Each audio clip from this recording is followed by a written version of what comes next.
तो हमारी आज की कहानी हमें ले जाती है एक छोटे से बिल्कुल दूर दराज के गांव दौती में। सोचिए, एक लंबी और लगातार बरसती हुई रात। बस यही रात एक ऐसी खौफनाक कहानी की बुनियाद रखने वाली है जिसे सुनकर शायद आपकी भी नींद उड़ जाए। अक्सर हम सोचते हैं ना कि गांव देहात की जो पुरानी कहानियां होती हैं वो क्या सच में बस अंधविश्वास है या फिर एक चेतावनी।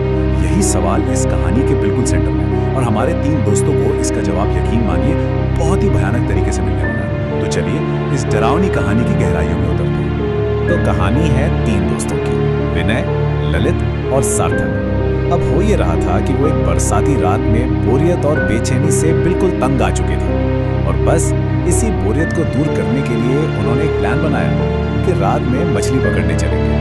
आने वाले खतरों का तो खैर उन्हें कोई अंदाजा ही नहीं था, उन्होंने तो बस उसे पूरी तरह से नजरअंदाज कर दिया। अब देखिए, ग्रुप में हमेशा एक समझदार दोस्त होता है ना?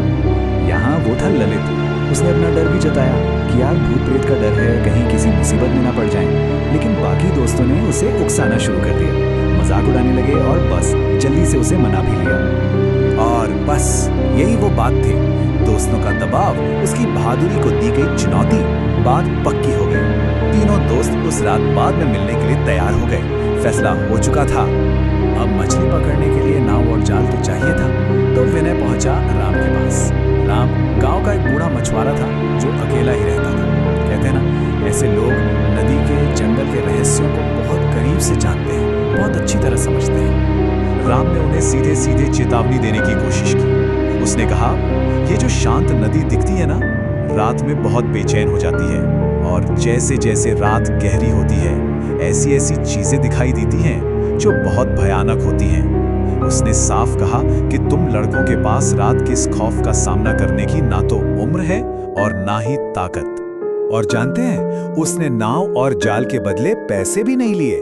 पैसे के बजाय राम ने विनय को एक मामूली सा काला धागा दिया, एक ताबीज, और कहा कि ये उन्हें हर नुकसान से बचाएगा।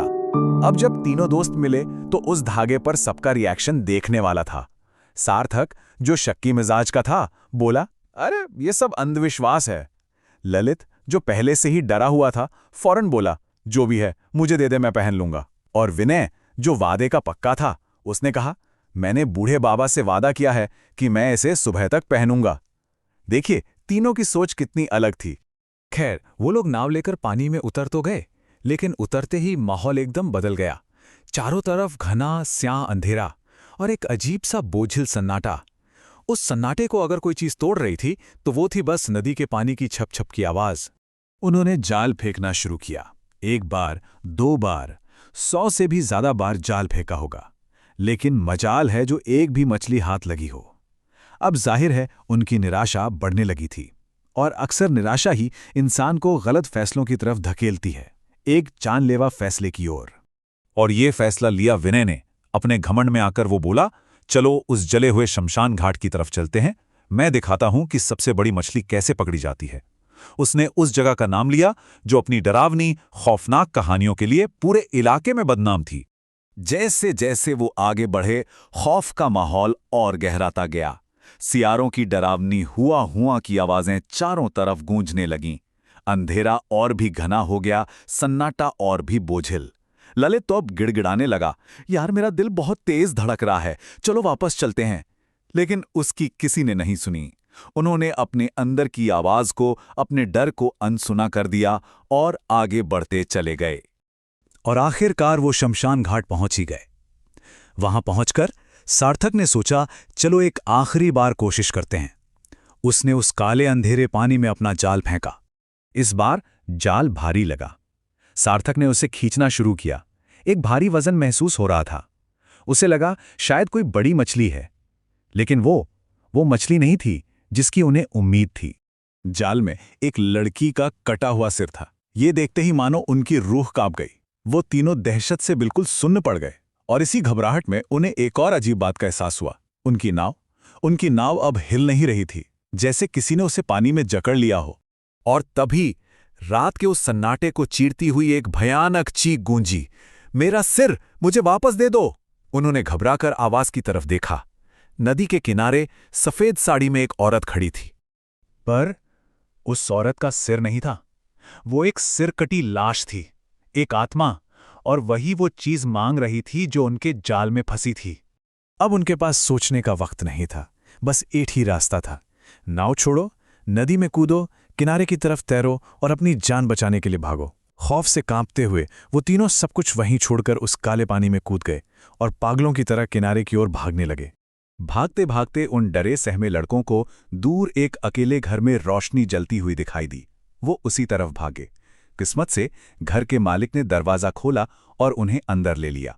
वो एक स्थानीय आदमी था और ऐसा लग रहा था जैसे वो उनकी कहानी को पहले से ही जानता हो। उस आदमी ने फिर उन्हें उस प्रेत के पीछे की खौफनाक कहानी बताई।